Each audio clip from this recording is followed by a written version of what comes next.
Welcome to Frost and Sullivan's Growth Podcast.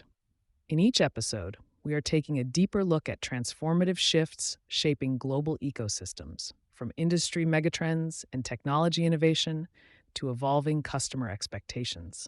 Today, we are exploring the top growth opportunities and competitive dynamics reshaping the school bus industry in North America, based on Frost and Sullivan's Frost Radar on school bus manufacturers in North America. We are unpacking how legacy manufacturers and EV-native disruptors are competing for the same procurement dollars, how vehicle-to-grid integration is reframing the economics of fleet ownership, and where the biggest opportunities are forming across powertrain technology, ecosystem services, and state-led decarbonization programs. Stay tuned. Let's start with the baseline reality. The average school bus in the United States has exceeded its typical 10-year replacement cycle. That fact alone is generating a multi-year, sustained procurement wave across all powertrain segments. But what makes this moment genuinely different is that the replacement cycle is happening at the exact same time as a fundamental technology shift, a regulatory acceleration, and a new wave of competitive entrants, all converging simultaneously. This is no longer a straightforward fleet refresh. School districts are now choosing between diesel, propane, gasoline, battery electric, and next-generation hybrid platforms, often without a clear federal incentive framework to anchor those decisions. The pause in federal incentive disbursements under the current administration has actually reinforced something important. OEMs with diversified, multi-powertrain portfolios are capturing orders today while keeping districts on the path toward electrification as those incentives stabilize.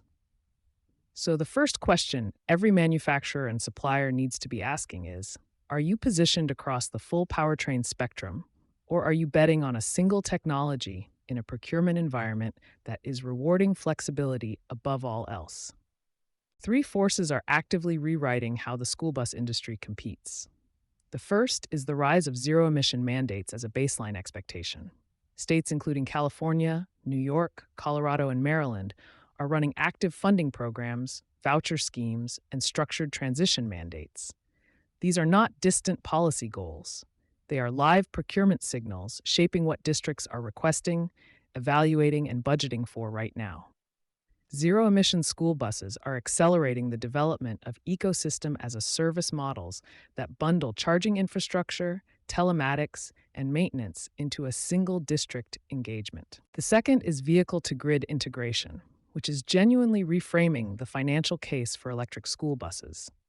When a bus can feed stored battery energy back into the grid during peak demand periods, it stops being a cost center and becomes a distributed energy asset. That fundamentally changes total cost of ownership calculations. And districts that understand this are already evaluating procurement decisions very differently from those still anchored to upfront vehicle pricing alone. The third is intensifying competitive pressure from EV-native players. Ride and Green Power Motor are not adapting legacy platforms. They are building purpose-built electric school buses from the ground up with vertically integrated battery systems. That is changing the technology adoption pathways available to districts and putting a new kind of pressure on legacy OEMs like Bluebird, Thomas Built Buses, and IC Bus, who are responding with electrified Type C and D derivatives alongside their existing multi-fuel strategies. How is your organization benchmarking its technology portfolio against this new competitive intensity? And are you prepared to compete on both platform depth and service infrastructure? Two growth opportunities stand out as genuinely high value and time-sensitive. The first is the aging fleet replacement cycle itself. North America's school bus fleet is generating sustained, multi-year procurement demand across every segment. This is not a spike, it is a structural wave, and it is pulling every available powertrain technology into the conversation at once. OEMs and suppliers that can offer genuine multi-powertrain flexibility, from school bus powertrain alternatives like propane and next-generation diesel through to full battery electric, are positioned to capture the broadest share of that demand while districts sort through their long-term technology preferences.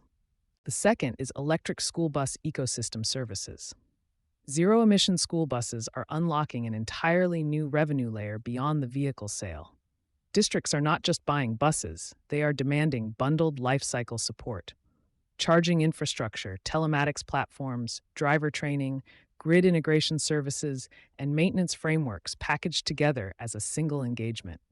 This is where the real recurring revenue is building, and the manufacturers moving early to build that service infrastructure depth are creating switching costs and long-term customer relationships that vehicle sales alone simply cannot generate. Is your organization treating ecosystem services as a core growth generator, or are you still competing primarily on the vehicle transaction? The companies gaining decisive competitive ground in the school bus industry right now are doing three things well. They are building multi-powertrain platform strategies that capture near-term demand across diesel, propane, and electric segments, while positioning for a gradual fleet-wide shift to zero-emission options as state mandates tighten and federal incentives stabilize. They are investing in ecosystem services, charging infrastructure, telematics, V2G integration, and maintenance frameworks as a primary revenue stream rather than an afterthought. The vehicle is becoming the entry point into a longer commercial relationship, and the manufacturers who understand that are building recurring revenue models that compound across the life of every bus they sell.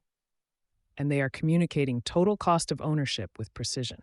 In a procurement environment where upfront costs remain a significant barrier to electrification, the organizations winning large district contracts are those that can demonstrate a clear, credible financial case across the full vehicle lifecycle, including V2G revenue potential, maintenance cost differentials, and state incentive stacking. Is your growth strategy aligned with these best practices? And do you have the analytical frameworks to model TCO transparency as a competitive differentiator in your district conversations? Thanks for joining us on Frost & Sullivan's Growth Podcast. For access to the full Frost radar on school bus manufacturers in North America, competitive benchmarking tools, and best practice frameworks built for this industry, head over to frost.com or email us at hello@frost.com. We'll be back soon with more to help you stay clear-headed and growth ready.